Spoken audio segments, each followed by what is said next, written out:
তুমি মিসওয়াক করা ফজিলত তো জানো,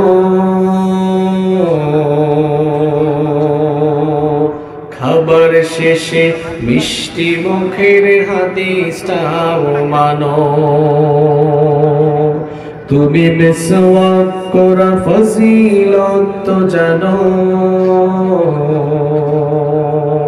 খাবার শেষে মিষ্টি মুখের হাদিসটাও মানো। শুধু হক কথাটা উচ্চ স্বরে বলতে পারো না, অন্যায় দেখে বারুদ হয়ে জ্বলতে পারো না। কেমন মুসলমান তুমি একটু ভাবো না, কেমন তোমার ঈমান একটু বলো না। তুমি মিসওয়াক করা ফজিলত তো জানো, খাবার শেষে মিষ্টি মুখের হাদিসটাও মানো। তুমি যে কালিমার দাওয়াত দিলে বুকে টেনে তুলে, দেখো সেই কালিমার দাওয়াত দিয়ে কত জন আজ জেলে। তুমি যে কুরআনের ওয়াজ করলে হাদিয়া তোহফা মিলে, দেখো সেই কুরআনের ব্যাখ্যা লিখে কেউ ফাঁসিতে ঝোলে। তুমি দুনিয়ার মোহে জীবনের মায়া ছাড়তে পারো না, তুমি দুনিয়ার মোহে জীবনের মায়া ছাড়তে পারো না। প্রভুর রাহে প্রাণ বিলিয়ে দিতে জানো না। কেমন মুসলমান তুমি একটু ভাবো না, কেমন তোমার ঈমান একটু বলো না। তুমি মিসওয়াক করা ফজিলত তো জানো, খাবার শেষে মিষ্টি মুখের হাদিসটাও মানো। যারা দিবস যাবে যাইলো রে যায় দিন কায়েমের তরে, তুমি তাদেরকেও জঙ্গি বলো বাতিলের সুর ধরে। ফতোয়া দিয়ে উম্মার মাঝে বিভক্তি শুধু বাড়াও, নিজেকে ভাবো হক বাকিরা বলেই নীতিটা ছড়াও। তুমি ভাঙনের খেলা খেলতে জানো, গড়তে জানো না। তুমি ভাঙনের খেলা খেলতে জানো, গড়তে জানো না। খোদার রজ্জু আঁকড়ে ধরে থাকতে জানো না। কেমন মুসলমান তুমি একটু ভাবো না, কেমন তোমার ঈমান একটু বলো না। তুমি মিসওয়াক করা ফজিলত তো জানো, খাবার শেষে মিষ্টি মুখের হাদিসটাও মানো।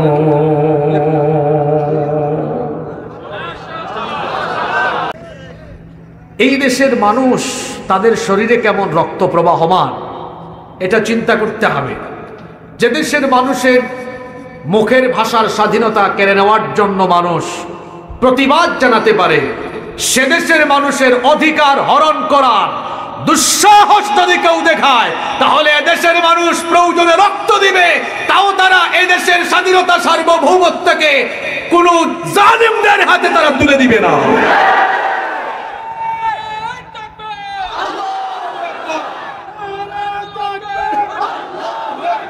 জাতি হিসাবে আমরা গর্ববোধ করতে পারি, কারণ আমরা 47 থেকে নিয়ে 71 পর্যন্ত জাতি হিসাবে আমরা কোনোদিনও মাথা নিচু করি নাই।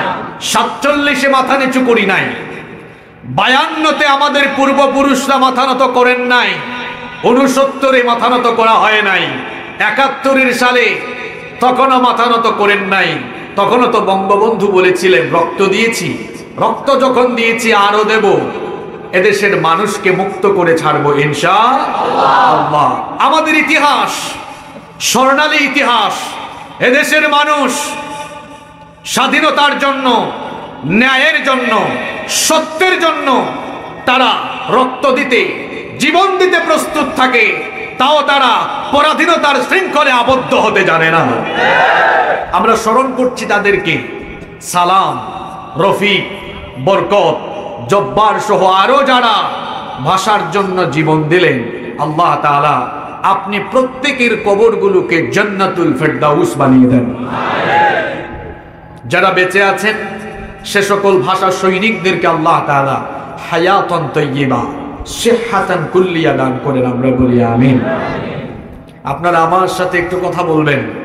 একজন মানুষ যখন মারা যায়, দুনিয়া থেকে চলে যাওয়ার পরে একজন মানুষের সবচাইতে বেশি প্রয়োজন, মৃতের জন্য, মৃত মানুষের জন্য সবচাইতে বেশি দরকার, সবচেয়ে বেশি প্রয়োজন কোন জিনিসটা? মাশাআল্লাহ, নোয়াখালীকে বলা হয় উলামা মাশায়েখদের পদভারে ধন্য এই নোয়াখালী, আলেম ওলামার ঘাঁটি এই নোয়াখালীর মাটি। আপনারা জানেন মানুষ দুনিয়া থেকে চলে যাওয়ার পরে তার দোয়া সবচেয়ে বেশি দরকার হয়। সাঁতার জানেন,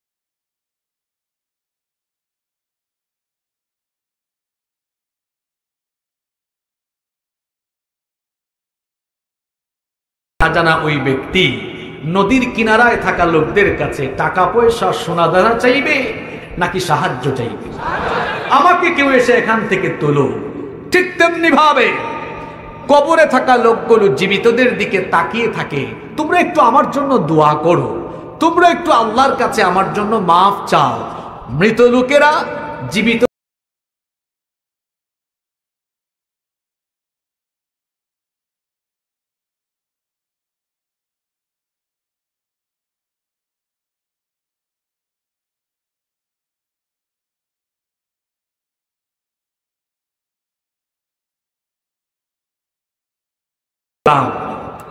দক্ষ করে বলতে হয়।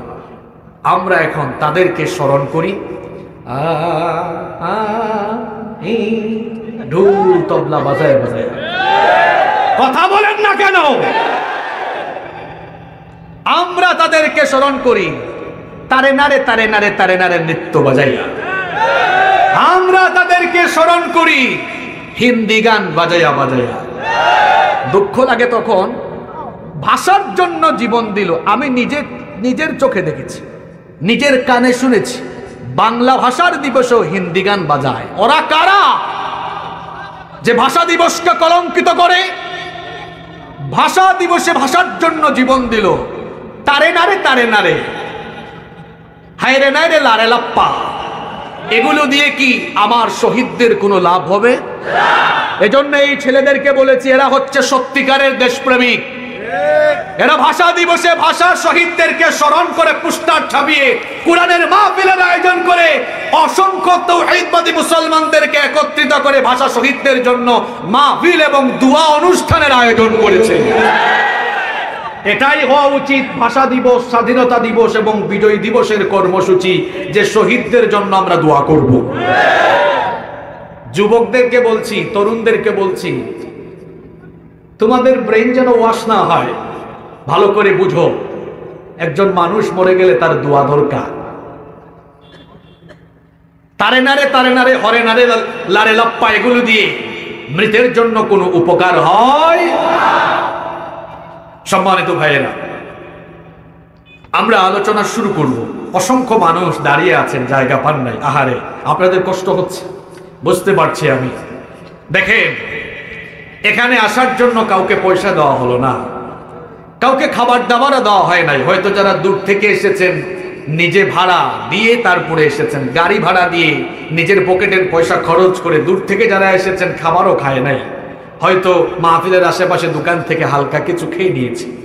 এদেশের মানুষ কোরআনের জন্য, ইসলামের জন্য তারা ত্যাগ করতে জানে, এরকম দাঁড়িয়ে থেকে কষ্ট করতে জানে। দিনের বেলায় মাহফিলে প্রচন্ড রোদে পুড়ে কোরআনের জন্য দাঁড়িয়ে থাকতে জানে, বৃষ্টির সময় ঝড় তুফানের সময় তখনও তারা আল্লাহর কোরআনের জন্য দাঁড়িয়ে থাকতে জানে। যে দেশের লোকেরা কোরআনের জন্য এত পাগল পাড়া, এই দেশে বাম ব্রাম আর নাস্তিক্যবাদীদের স্বপ্ন কখনো পূরণ হবে না। এই দেশ ইসলামওয়ালাদের দেশ। এই চিত্রগুলো জানান দেয় আগামীর বাংলাদেশ, কোরআনের বাংলাদেশ, আগামীর বাংলাদেশ, ইসলামের বাংলাদেশ, আগামীর বাংলাদেশ, আলেম উলামার বাংলাদেশ ইনশাআল্লাহ।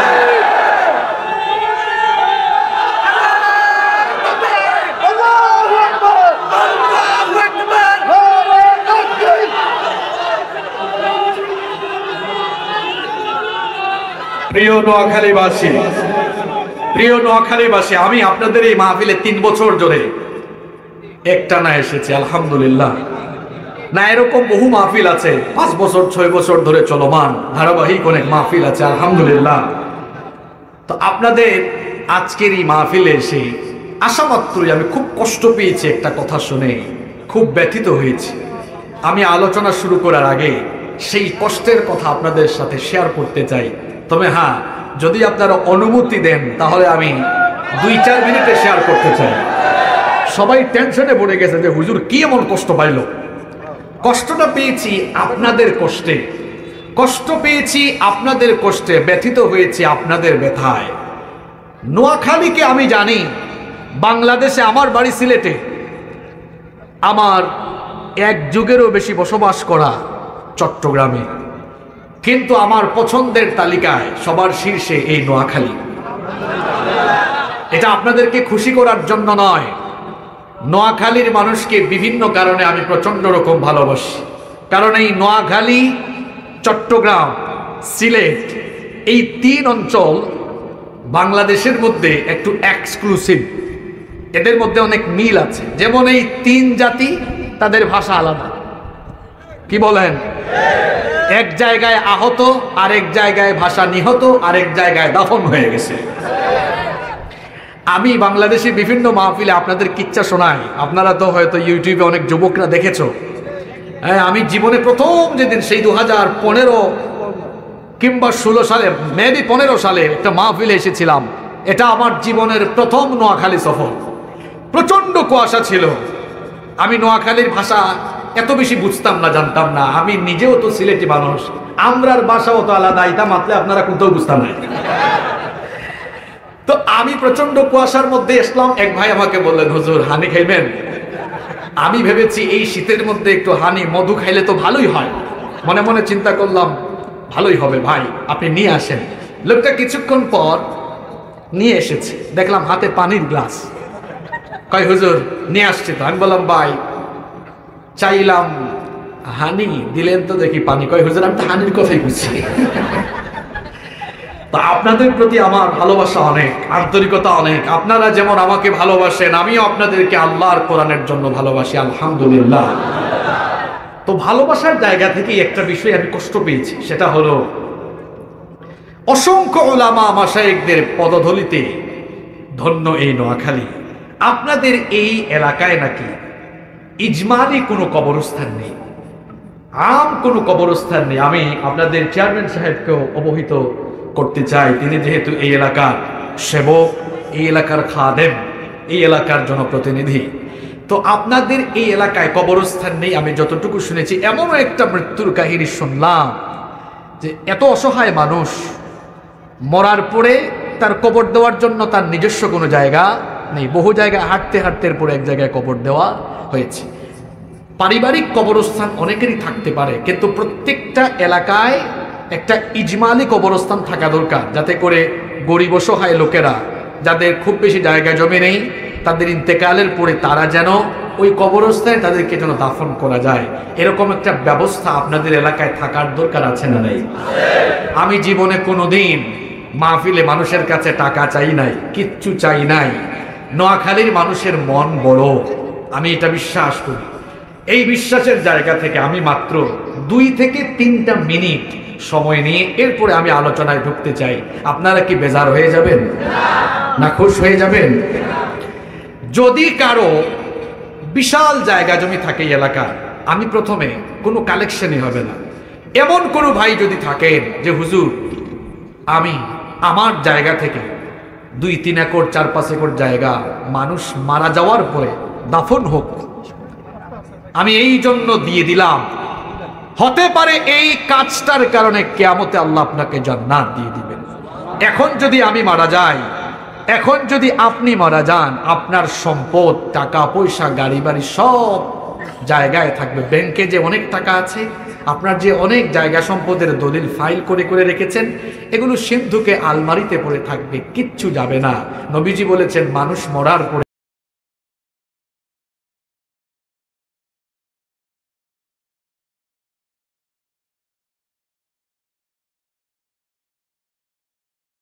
এরা ফিরে আসে। 2 নাম্বার তার প্রতিবেশীরা যায়। 3 নাম্বার তার আমল যেটা তার সাথে থেকে যায়। তাহলে বোঝা গেল দুনিয়াতে আল্লাহর পথে যেটা দিয়ে যাব ওটাও নেক আমল, ওটা আমাদের সঙ্গেই থাকবে ইনশাআল্লাহ। কোনো কালেকশন হবে না এখানে। এরকম দিলওয়ালা একজন ভাই আপনি দাঁড়িয়ে যান, এতগুলো মানুষ, হাজার হাজার মানুষ, আপনার জন্য আমরা দোয়া করে যাব। অনেক জায়গা জমি আল্লাহ আপনাকে দিয়েছেন, এটার বরকতে হয়তো দিবেন সামান্য জায়গা। আল্লাহ রসুলের হাদিস, নেক কাজের বিনিময়ে আল্লাহ তাআলা 10 গুণ থেকে 700, আবার আল্লাহ চাইলে তার চেয়ে বেশি বাড়িয়ে দেন। হতে পারে এই নেক কাজের বিনিময়ে সম্পদ যা দিয়েছেন আল্লাহ 100 গুণ আরো বাড়িয়ে দিতে পারেন ইনশাআল্লাহ। একজন প্রশস্ত দিলওয়ালা মানুষ সাহস করে থাকলে দাঁড়িয়ে যান, হুজুর জায়গা দিয়ে দিলাম। শোনেন, আমি আমার এমন বাবার সন্তান, আমার বাবা আমার কুলে মারা গিয়েছেন, তিনি দুনিয়া থেকে চলে গিয়েছেন। আমার বাবা তিনি নিজে মসজিদের জন্য, স্কুলের জন্য, কবরস্থানের জন্য জায়গা দিয়েছেন। আমার দাদারা অনেক জায়গা জমির মালিক ছিলেন। আমি তখন খুব ছোট, সম্ভবত ক্লাস 8-9-এ পড়ি। আমি আমার বাবাকে একদিন জিজ্ঞেস করেছিলাম যে আব্বা আপনি এত জায়গা স্কুলের জন্য, মাদ্রাসার জন্য আর কবরস্থানের জন্য দিয়ে দিলেন কেন? এগুলো থাকলে তো আমরা ভাইরা ভাগ করে খাইতে পারতাম। আব্বু তখন বললেন যে এই জায়গাগুলো আমি দিয়ে গিয়েছি আমার নাজাতের জন্য। তিনি মারা যাওয়ার আগের দিন আমি বাড়িতে গেলাম, তখনও আমাদের ভাইদেরকে ডেকে এনে বললেন মসজিদে জায়গা মনে হয় কম হয়ে গিয়েছে, যে জায়গা দিয়েছিলাম আরো 3 শতক জায়গা আমার জায়গা থেকে মসজিদে তোমরা দিয়ে দিও। এমন মানুষ ছিলেন, এখনো আমি আমার বাবার কবরের পাশে গেলে এই কথাগুলো মনে পড়লে চোখে পানি আসে। তিনি বুঝতে পেরেছিলেন ইয়াউমা লা ইয়ানফাউ মালু ওয়ালা বানুন। আমি আমার পরিবার থেকে এগুলো দেখেছি। এজন্য আমি বলেছি, একজন ভাই, এই ঘটনাটা শোনালাম কেন, এটাও আমার প্রথম মাহফিলে বলা এই কথাটা, এটা আমি আর কোনো জায়গায় বলি নাই, বলেছি আপনাদেরকে উৎসাহ দেওয়ার জন্য। যদি একজন ভাই থাকেন, একজন চাচা থাকেন, একজন ব্যবসায়ী ভাই, অথবা জায়গা নাই, আমি জায়গা কিনে দিব, হুজুর আমি জায়গা কিনে দিয়ে দিব, যতটুকু লাগুক, মানুষের কবর হবে এখানে। একজন ভাই দেখি থাকলে, এখানে তো বাজার ব্যবসায়ী ভাইয়েরা আছেন, আমি কোনো কালেকশন আর করবো না, আলোচনায় চলে যাব। এখানে চেয়ারম্যান সাহেবও আছেন, তিনিও সাক্ষী থাকবেন। আপনারা যারা আছেন, একজন ভাই যদি থাকেন, কিছু জায়গা কবরস্থানের জন্য দিয়ে দিবেন। কোনো ভাই কি আছেন? কোনো চাচা কি আছেন? একজন একটু সাহস করে দাঁড়িয়ে যান, এত সুন্দর করে বুঝিয়ে বলেছি, এটা আপনার নাজাতের ফয়সালা হয়ে যেতে পারে ইনশাআল্লাহ। আপনি আপনাদের এলাকার জায়গার দাম জানি না, জায়গার দাম মনে হয় খুব বেশি, হ্যাঁ খুব বেশি হতে পারে, আমি জানি না। এমন কেউ কি আছেন? একটু সাহস করে দাঁড়িয়ে যান তো, যে হুজুর দিয়ে দিলাম, কোনো অসুবিধা নাই।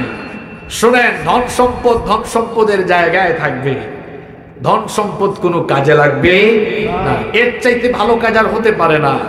প্রত্যেকটা মৃত ব্যক্তির স্বজন আপনার জন্য দোয়া করবে, বলবে আহারে যে লোকটা এই মহৎ কাজ করেছে। যেমন আমি নিজের চোখে দেখেছি, আমি যে মসজিদে জুমা পড়াই, এই যে ফজমিয়া কন্ট্রাক্টর জামে মসজিদ, এটাকে বলা হয় কালামিয়া কন্ট্রাক্টর বাড়ি, ওনারাও একটা বিশাল জায়গা। আরে ওই জায়গার দাম শুনলে আপনি অবাক হয়ে যাবেন।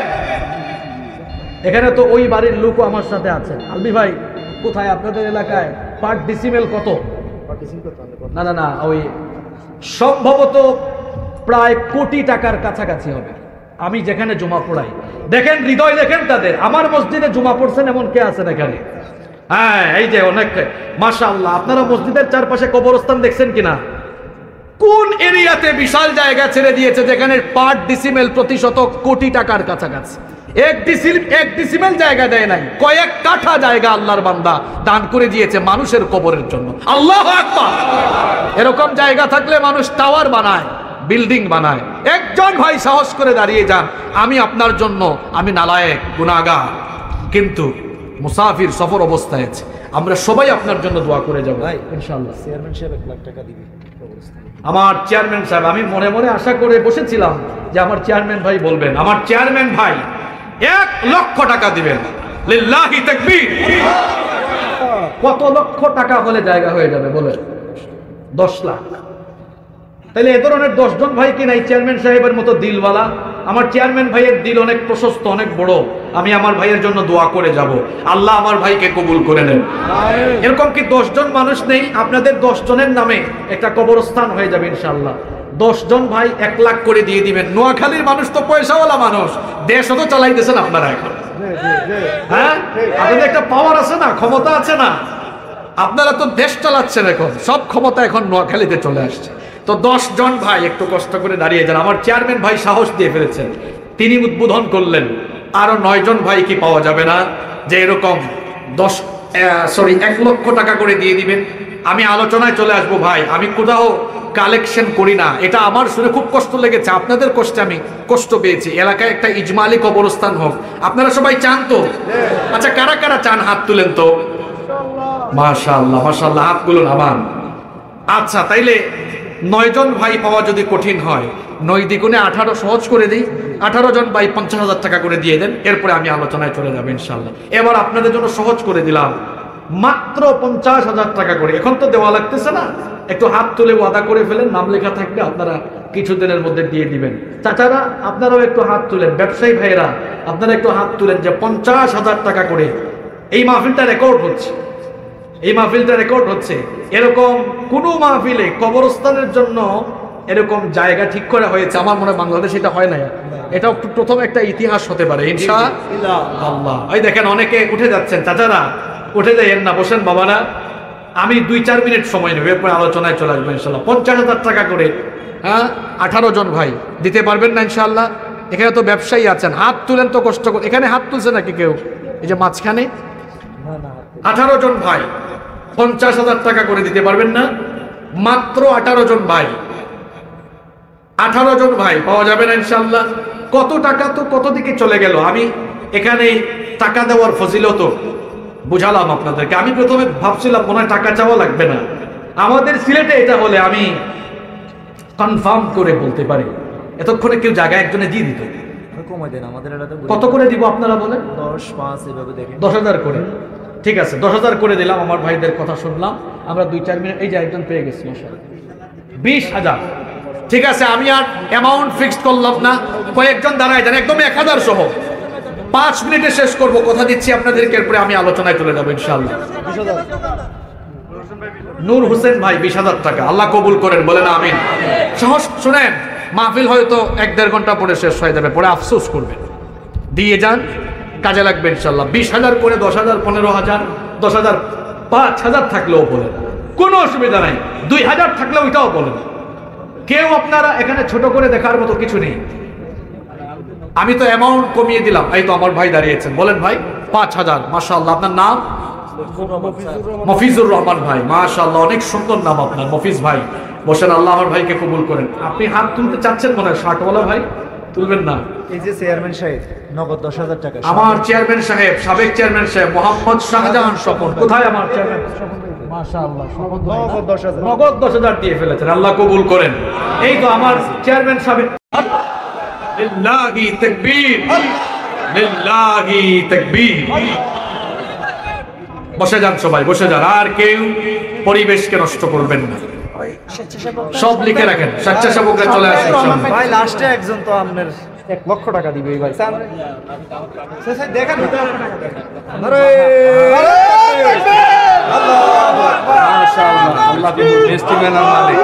আমাদের মিষ্টি মেলার মালিক, চেয়ারম্যান সাহেবের আত্মীয়, 1 লক্ষ টাকা দিবেন, আল্লাহ কবুল করেন, আল্লাহ ওনার ব্যবসায় বরকত দান করেন। আলহামদুলিল্লাহ। বাদ বাকি যে ঘাটতিগুলো আছে পূরণ হয়ে যাবে, আপনারা এগুলা দিয়ে কাজ আরম্ভ করেন, হয়ে যাবে ইনশাআল্লাহ। আমি কিছুটা সময় নেওয়ার জন্য দুঃখিত। স্বেচ্ছাসেবক ভাইয়েরা আব্দুর রহমান ভাইয়ের কাছে ব্যাগগুলো হস্তান্তর করে দেন। চলেন আমরা শুরু করি। সম্মানিত ভাইয়েরা, এই পৃথিবী যেখানে আমরা বসবাস করছি, এই পৃথিবী চিরদিন থাকবে না। একদিন তা 10,000 টাকা বাস লিখে রাখেন। একদিন এই মহাবিশ্ব লন্ডভন্ড চূর্ণ বিচূর্ণ মেসাকার হয়ে যাবে। প্লিজ ভাইয়েরা বসেন, হয় আলোচনার পরিবেশ করে দেন, আর কথা বলেন না, নইলে মোনাজাত দিয়ে আমি চলে যাই। বিশৃঙ্খলা আপনারা করেন, বসেন। এতগুলো মানুষ এসেছে, এখান অনেক দূর থেকে মানুষ এসেছে, কিছু আলোচনাও হওয়া দরকার। সম্মানিত ভাইয়েরা, এই পৃথিবী যেখানে আমরা বসবাস করছি এটা চিরদিন থাকবে না। আল্লাহ তাআলা একজন ফেরেশতা বানিয়েছেন, ইসরাফিল আলাইহিস সালাম। ওই ফেরেশতা সিংহা নিয়ে বসে আছেন, মুখের সামনে সিংহা নিয়ে কান পেতে আছেন। যখনই আল্লাহ তাকে আদেশ করবেন সঙ্গে সঙ্গে সিংহায় ফু মারবেন। সিংহায় ফুৎকারের সঙ্গে আসমান জমিন উলট পালট হয়ে যাবে, লন্ড ভন্ড চূর্ণ বিচূর্ণ মেসাকার হয়ে যাবে, কিচ্ছু থাকবে না। এই মহাবিশ্বের সবকিছু ক্ষয় হয়ে যাবে, লয় হয়ে যাবে, কিচ্ছু থাকবে না। সাইয়েদনা ইসরাফিল আলাইহিস সালামের সিংহার ফুৎকারে সবকিছু লন্ড ভন্ড চূর্ণ বিচূর্ণ মেসাকার হয়ে যাবে। একটা সিংহার ফুৎকারে আসমান জমিন উলট পালট হয়ে যাবে। রব্বুল আলামিন কোরআনে কারীমে বলেছেন, ইয়াউমা তুরজুফুল আরদু ওয়াল জিবালু ওয়া কানাতিল জিবালু কাসীবাম মাহিলা। আল্লাহ তাআলা বলছেন, এমন ভাবে পৃথিবীকে কাঁপিয়ে দেওয়া হবে, পাহাড় সুদ্ধা এই জমিনকে উপরে তুলে এমন ভাবে আছাড় মারা হবে। আল্লাহ তাআলা অন্য আয়াতে বলেছেন, ওয়ানুফিখা ফিস সূরি নাফখাতুন ওয়াহিদা ওয়া হুমিলাতিল আরদু ওয়াল জিবালু ফাদুক্কাতা দাক্কাতান ওয়াহিদা। পাহাড় সুদ্ধা জমিনকে উপরে তুলে একটা আছাড় দেওয়া হবে, সবকিছু চূর্ণ বিচূর্ণ হয়ে যাবে। এমন ভাবে পৃথিবীকে প্রকম্পিত করে দেওয়া হবে, এই জমিনের উপরে থাকা বিশাল বিশাল বিশাল বিশাল টাওয়ার, বিশাল বিশাল ভবনগুলো ধ্বংস হয়ে যাবে, চূর্ণ বিচূর্ণ হয়ে মাটির সাথে মিশে যাবে। গাছপালা তরুলতা উদ্ভিদকুল কিচ্ছু থাকবে না, কিছুই থাকবে না। আকাশের দিকে মাথা উঁচু করে দাঁড়িয়ে থাকা পাহাড়গুলো থাকবে না। আল্লাহ বলেছেন, ওয়া কানাতিল জিবালু কাসীবাম মাহিলা। পাহাড়গুলো বালুর মতো উড়ে যাবে। অন্য আয়াতে আল্লাহ বলেছেন, অন্য আয়াতে আল্লাহ তাআলা বলেছেন, ওয়া তাকুনুল জিবালু কাল ইগনিল মানফুশ।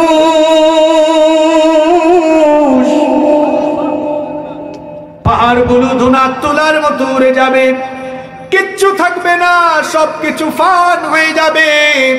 এজন্য আল্লাহ তাআলা কোরআনে কারীমে বলেছেন, কুল্লু মান আলাইহা ফান।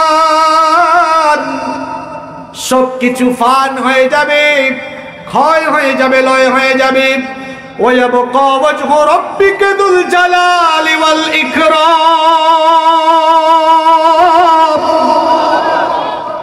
কেবলমাত্র একজন মহামহিয়ান সত্য অবশিষ্ট থাকবেন। গলার আওয়াজ বড় করে বলেন, তিনি কে? কিয়ামতের সেই মহাপ্রলয়ঙ্কারী ঘটনা কখন ঘটবে আমরা কেউ জানি না।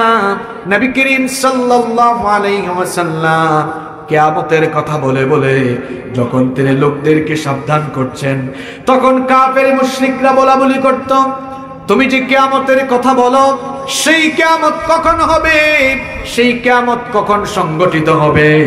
আল্লাহ তাআলা কাফের মুশরিকদের কথাগুলো কোরআনুল কারীমে তুলে দিয়েছেন। তারা প্রশ্ন করত, ইয়াসআলুকান নাসু আনিস সাআ। আল্লাহ বলছেন, ও নবী, তারা আপনাকে জিজ্ঞেস করছে কিয়ামতের সেই বিভীষিকাময় মহাপ্রলয়ঙ্কারী ঘটনা কখন ঘটবে। আপনি তাদেরকে জবাব দেন, কুল ইন্নামা ইলমুহা ইনদাল্লাহ। আপনি জবাব দেন, কিয়ামতের সেই মহাপ্রলয়ঙ্কারী সেই ঘটনা কখন ঘটবে? একজন ছাড়া কেউ জানে না। গলার আওয়াজ বড় করে বলেন, তিনি কে? তবে কিয়ামতের ঘটনা ঘটার আগে এই পৃথিবীর অবস্থা কেমন হবে? মানুষ কি ভয়াবহ ফিতনার পরিবেশে বসবাস করবে, কি ভয়ঙ্কর পরিস্থিতি আসবে, সেগুলো ১৫০০ বছর আগে বলে গিয়েছেন মুহাম্মাদুর রাসূলুল্লাহ সাল্লাল্লাহু আলাইহি ওয়াসাল্লাম। কেন বলে গিয়েছে? যাতে করে আমরা সাবধান হয়ে ঈমানকে বাঁচিয়ে ঈমানে জিন্দেগি যাপন করতে পারি। নবীজি বলেছেন কিয়ামতের আগে এমন এক ফিতনাপূর্ণ সময় আসবে, তখন ঈমান বাঁচিয়ে রাখা এতটা কঠিন হবে, জ্বলন্ত কয়লার উপরে দাঁড়িয়ে থাকা যেমন দুঃসাধ্য দুরূহ ব্যাপার, ঠিক তেমনি আখেরি জামানায় ঈমানকে টিকিয়ে রাখাও হবে মানুষের জন্য অত্যন্ত দুঃসাধ্য এবং দুরূহ ব্যাপার। মানুষ সকালবেলা ঈমানদার থাকবে, বিকেল বেলা কাফির হয়ে যেতে পারে। এই ফিতনার জামানায় আমরা চলে এসেছি। এখন ঈমান হারানোর জন্য তো বেশি দূরে যাওয়া লাগে না, আপনার ঘরের ভেতরে থেকেই আপনি ঈমানকে হারিয়ে ফেলতে পারেন, বেশি দূরে যাওয়া লাগবে না। প্রত্যেকের পকেটের ভেতরে মোবাইল নামক যে যন্ত্র আছে, এর অপব্যবহারই আপনাকে ঈমান হারা করে দেওয়ার জন্য যথেষ্ট। নবীজি বলেছেন আখেরি জামানায় সামনে পিছনে ডানে বামে চতুর্দিকে ফিতনা বিরাজমান থাকবে। ফিতনার এই সময়ে ঈমান বাঁচিয়ে রাখা কঠিন হবে। এগুলো কিয়ামত আসার আগের আলামত। কিয়ামত একদিন হবে, এতে কোনো সন্দেহ আছে? কিন্তু কিয়ামতের আগে ফিতনার ওই সময়টা হবে ভয়াবহ, বড় বিপজ্জনক, বড় সাংঘাতিক। এই সময় ঈমানকে বাঁচিয়ে রাখতে পারবে যারা, সফল হবে তারা। আমরা যে শেষ জামানার মানুষ, আপনাদের কি কোনো সন্দেহ আছে?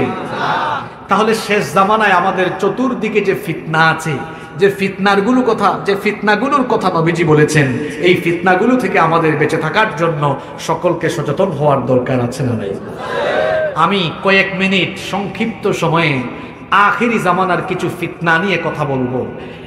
দেখবেন কথাগুলো শুনলে মনে হবে এগুলো তো আমাদের চারপাশে ঘটে যাওয়া বিষয়বস্তু, অথচ এগুলো বলা হয়েছে ১৫০০ বছর আগে। সুতরাং এই ফিতনার বিষয়গুলোতে আমি আপনি জড়াবো না। এই জন্য জড়াবো না কারণ এই ফিতনাগুলোতে জড়ালেই ঈমান হারা হয়ে দুনিয়া থেকে চলে যেতে হবে। আমরা কি ঈমান নিয়ে যেতে চাই না ঈমান হারা হতে চাই? কারা কারা ঈমান নিয়ে বাঁচতে চাই, ঈমান নিয়ে মরতে চাই? নারায়ে তাকবীর, নারায়ে তাকবীর, আল কোরআনের আলো, আমার নেতা তোমার নেতা নারায়ে তাকবীর। আল্লাহ কবুল করেন। ঈমানের পথে অবিচল থেকে আমাদের মরণ যেন হয়, তোমারই কাছে মিনতি আমার,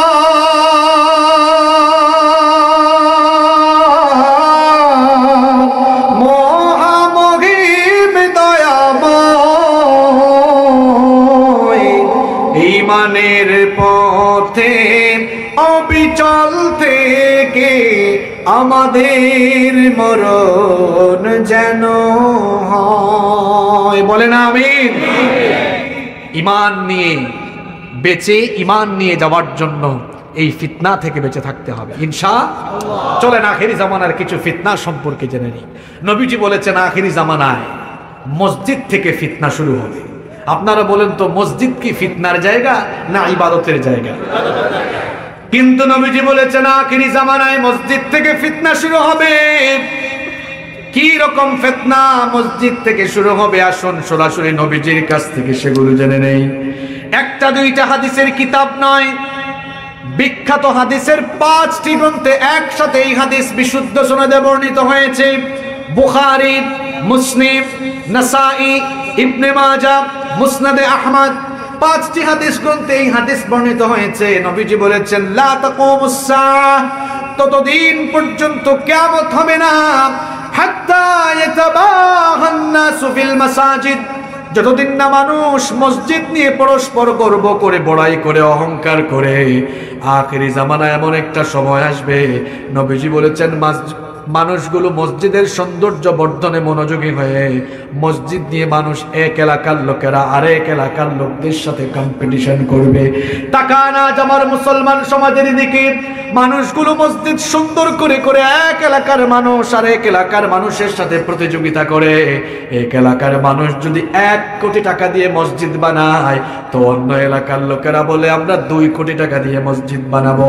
কোন এলাকার লোকেরা যদি 106টা গম্বুজ দিয়ে মসজিদ বানায়, তো অন্য এলাকার লোকেরা বলে আমরা 206টা গম্বুজ দিয়ে মসজিদ বানাবো।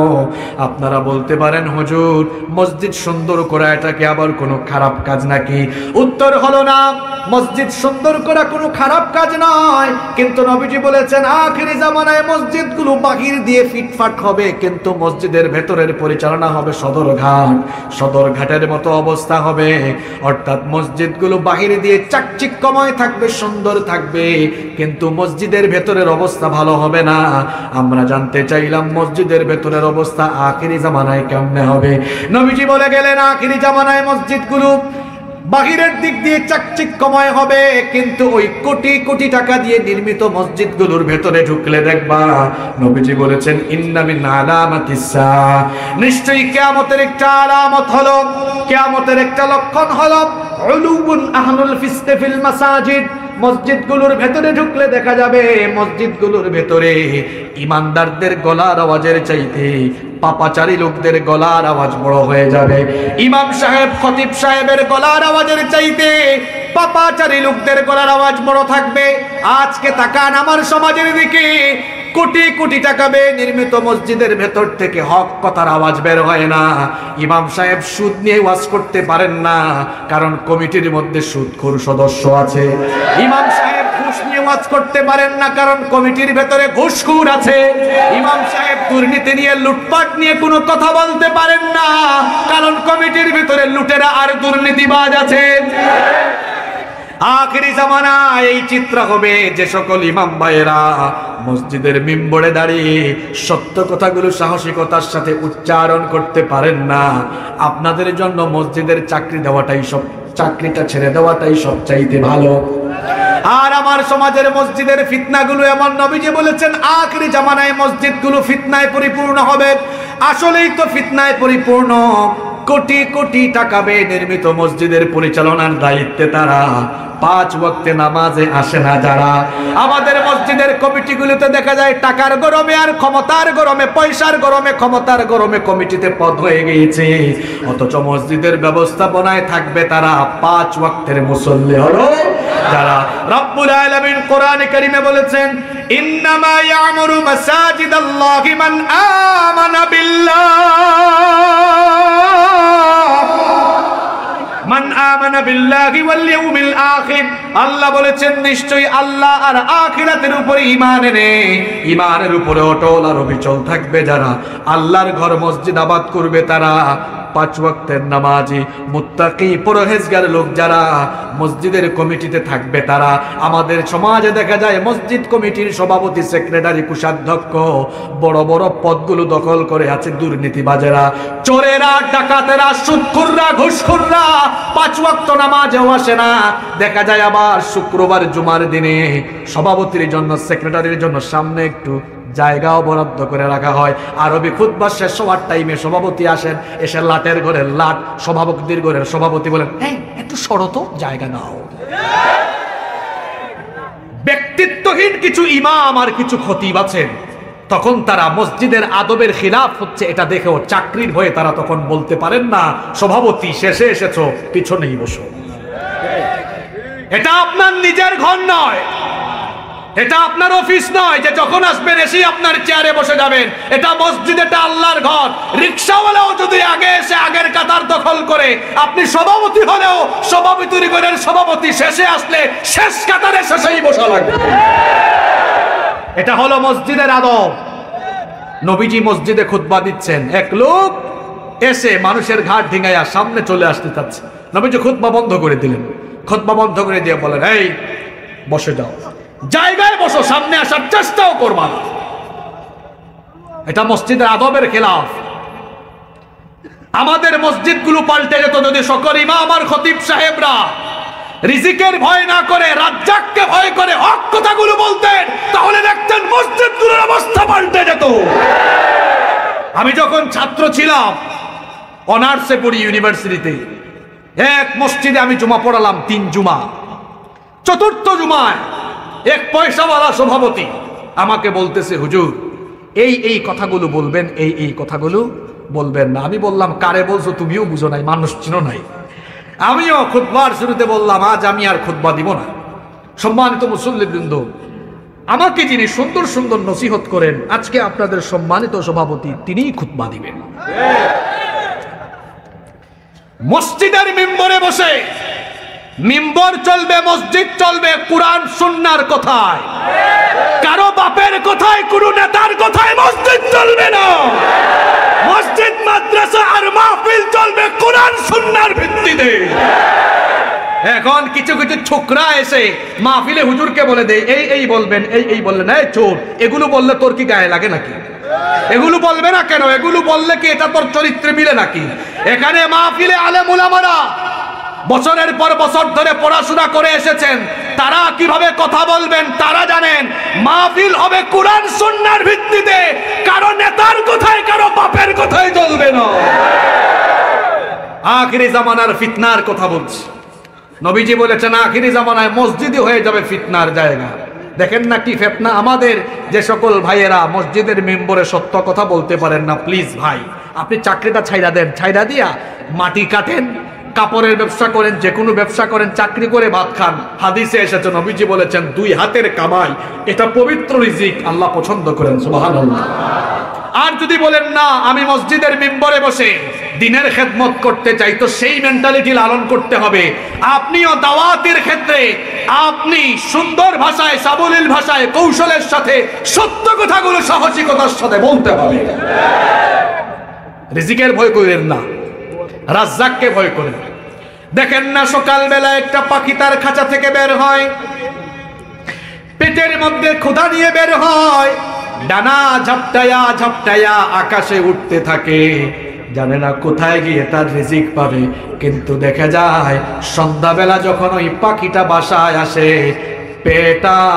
পেট আর খালি থাকে না, তারে পেট ভরাইয়া রিজিক দিয়া যিনি বাসায় পাঠান, তিনি কি? রিজিক হলো এমন, কালকে সকালে কোথায় খাবেন আপনি জানেন না। এমনও হতে পারে আগামীকাল ঢাকার কোনো হসপিটালে আপনার খাবার খাওয়া লাগতে পারে। এই মোমিননগরে আজকে এসে আমি রাতের খাবার খাবো, আমি কি 2 বছর আগে জানতাম? তাহলে রিজিককে ভয় করবেন না, রাজ্জাককে ভয় করতে। আখেরি জামানায় মসজিদ ফিতনার কেন্দ্র হবে, ফিতনা বাড়বে। দেখেন মসজিদগুলোতে হাত বাঁধা নিয়ে ফিতনা, আমিন জুড়ে বলা, আমিন বলা নিয়ে ফিতনা। মসজিদগুলোতে দোয়া লম্বা হবে না শর্ট হবে, এগুলো নিয়ে ফিতনা। উম্মতের ঘরে আগুন লেগে গেছে আর সে আসে এই ফিতনা নিয়ে।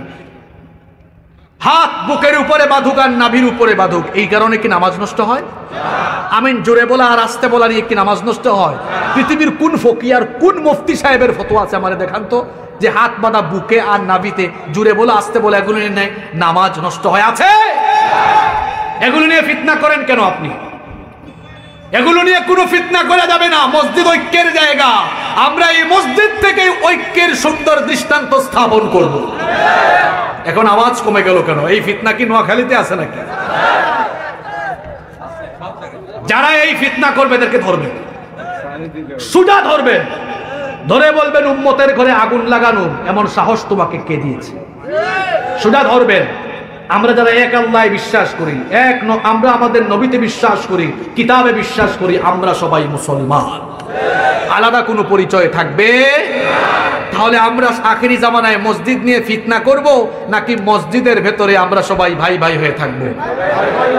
রাজি আছেন তো? এরপরে নবীজি বলেছেন, আখেরি জামানায় কিয়ামতের আগে মানুষ শুধুমাত্র তার পরিচিত মানুষকে সালাম দিবে, অপরিচিত মানুষকে সালাম দিবে না।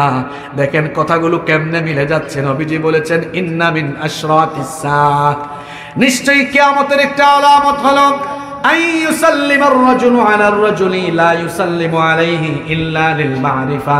নবীজি বলেছেন, মানুষ শুধুমাত্র তার পরিচিত লোকদেরকে সালাম দিবে।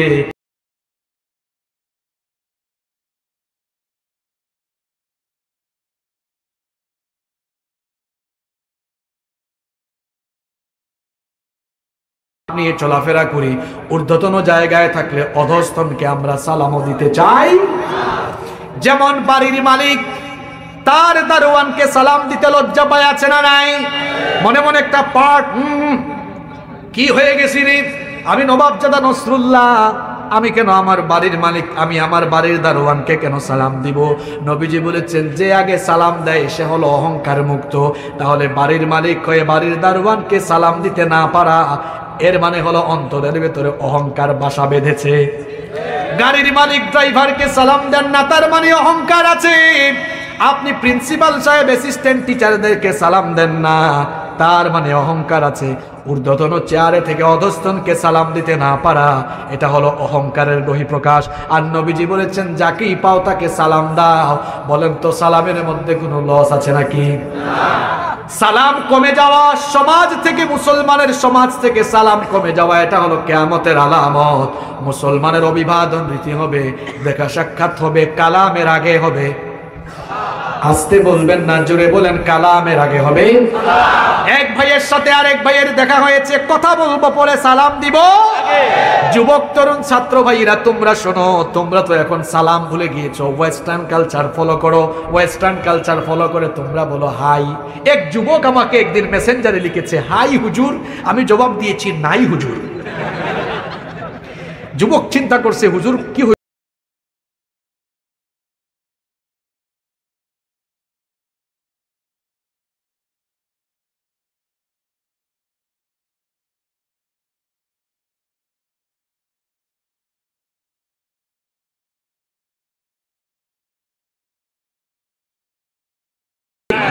আমি তাকে সালাম দিলাম, বললাম ভাই এটাই হলো অভিবাদন রীতি, এটা আল্লাহ শিখিয়েছেন, নবীজি শিখিয়েছেন, কালামের আগে হবে সালাম। দেখা হলেই আমরা সালাম দিব। এই যে hi, hey, hello, good morning, tata, bye bye, এই সকল সংস্কৃতি কিন্তু মাঝে মাঝে মানুষকে বেকায়দায় ফেলতে পারে। কিন্তু সালাম কখনো কাউকে বেকায়দায় ফেলবে। কেমনে বেকায়দায় ফেলবে? মনে করেন এক লোক সকালবেলা বউয়ের সাথে ঝগড়া করছে, মন ভালো না খারাপ? এখন কথা কন না কেন আপনারা? সকালবেলা বউয়ের সাথে ঝগড়া করলে মন,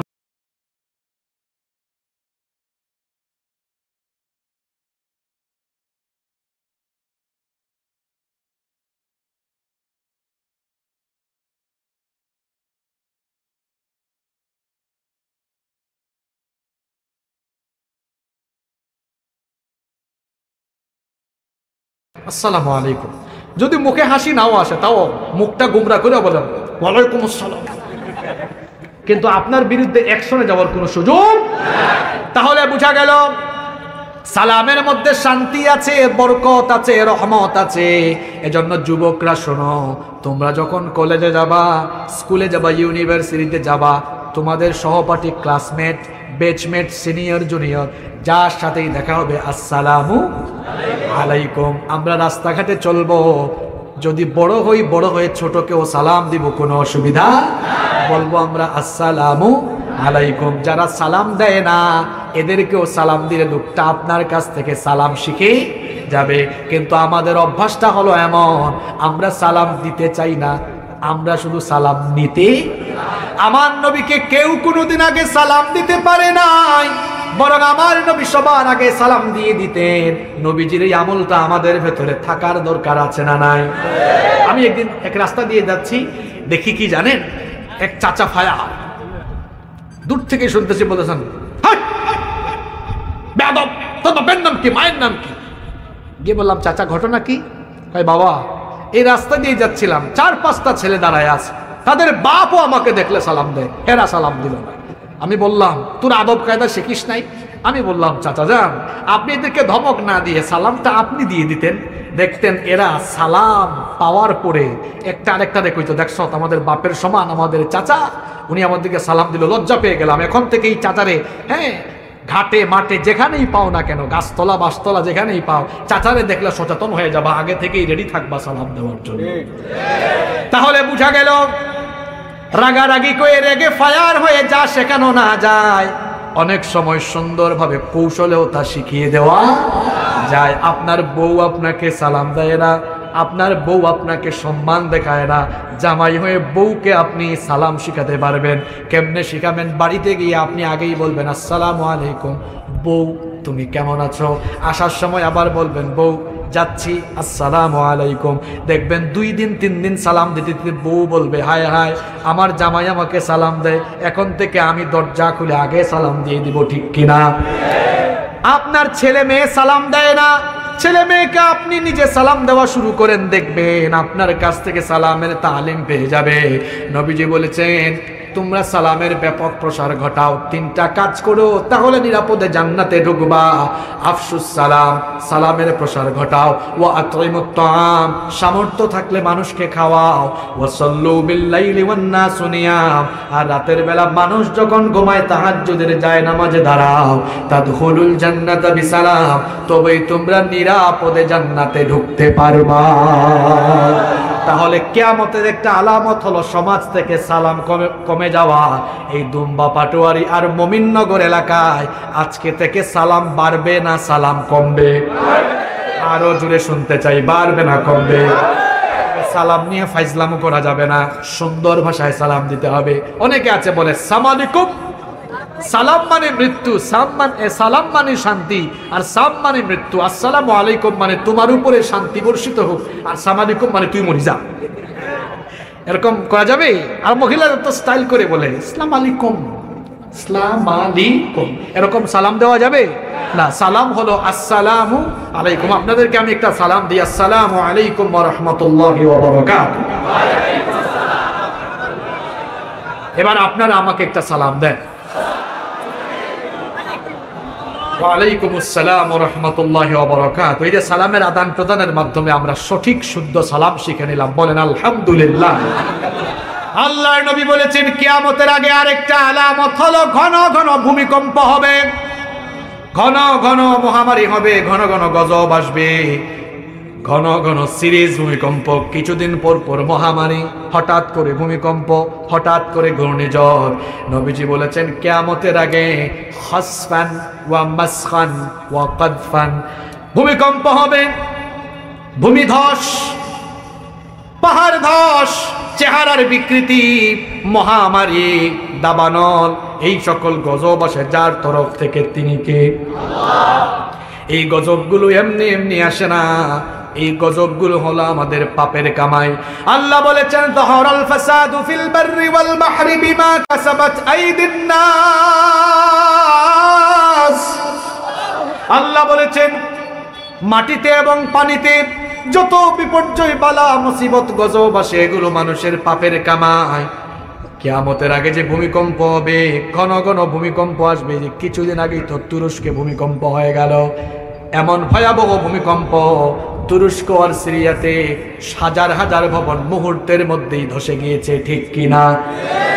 এই ভূমিকম্প হয় 2টা কারণে। কয়টা কারণে হয়? একটু জুড়ে বলেন। 1 নাম্বার প্রাকৃতিক কারণ, 2 নাম্বার কৃত্রিম কারণ।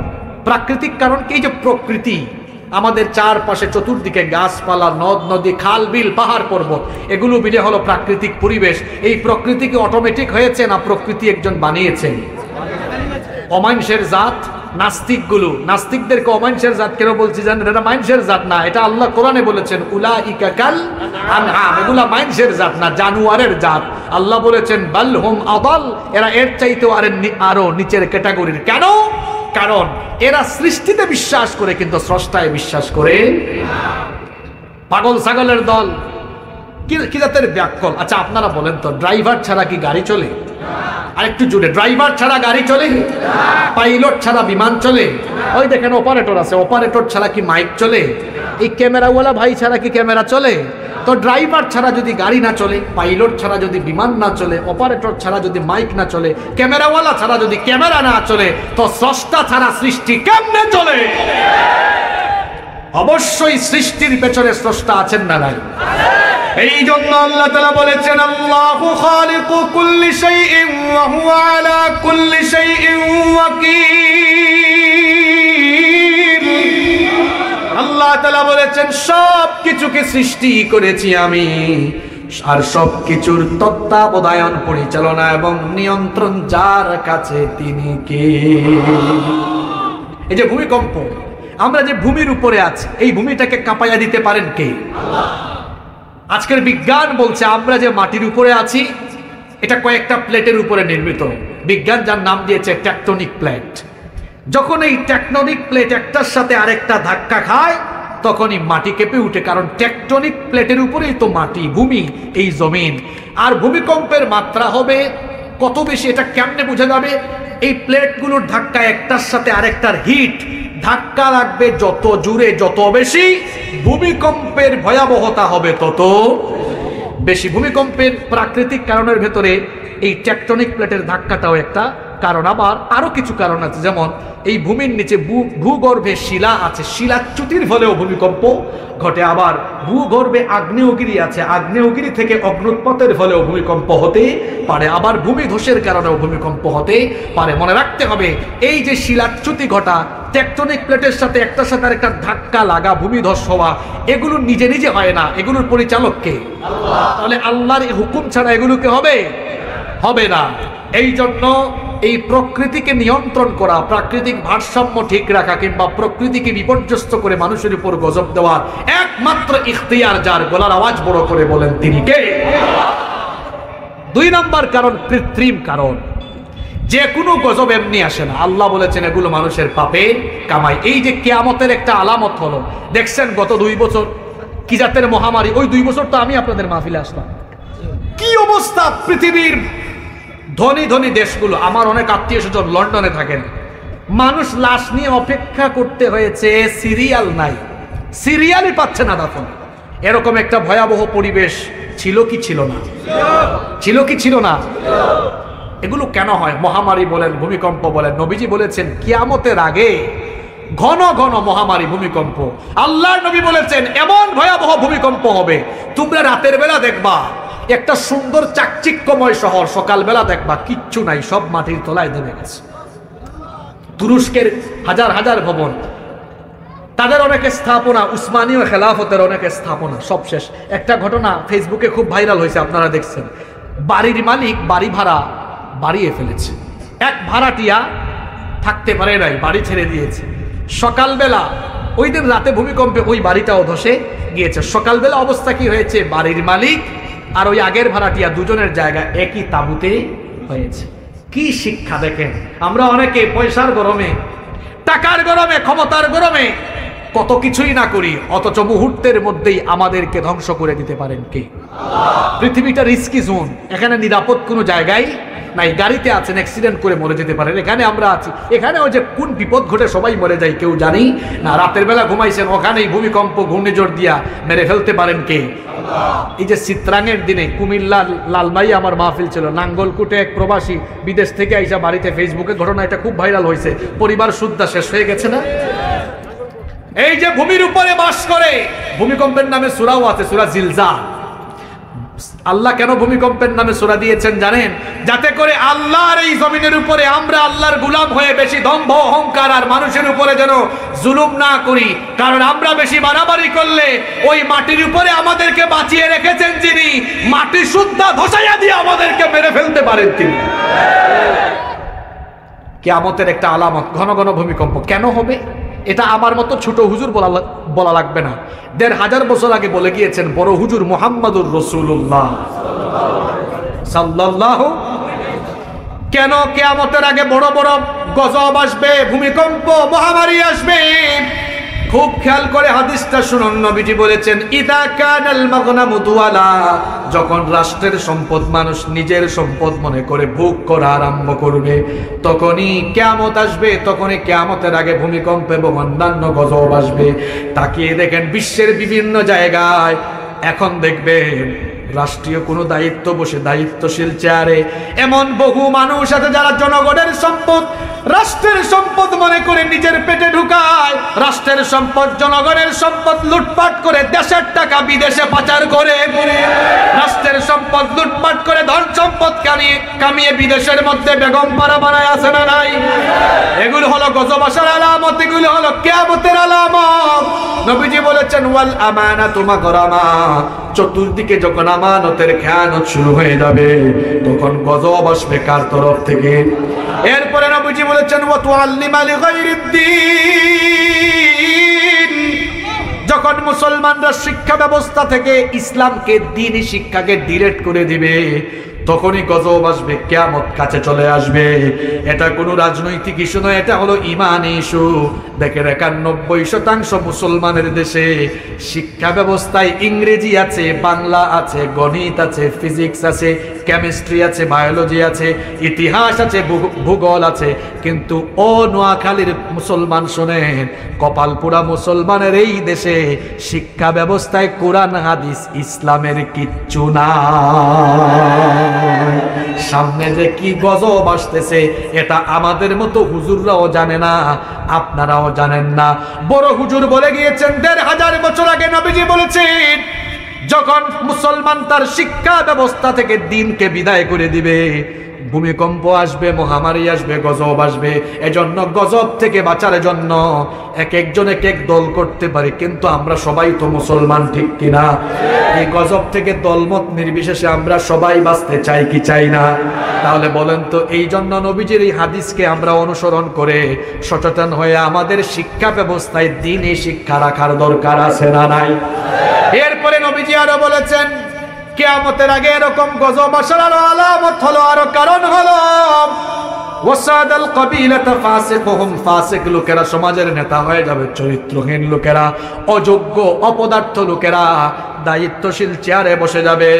এখন দেখেন সমাজে তাই শুরু হয়েছে, অযোগ্য অপদার্থ লোকেরা সমাজের নেতৃত্ব দিতে শুরু করেছে। এগুলো কিয়ামতের আলামত বলেছেন মুহাম্মদ সাল্লাল্লাহু আলাইহি ওয়াসাল্লাম। নবীজি বলেছেন আরো আলামত হলো লুবিসাল হারির, রেশমি পোশাক পরিধান করা।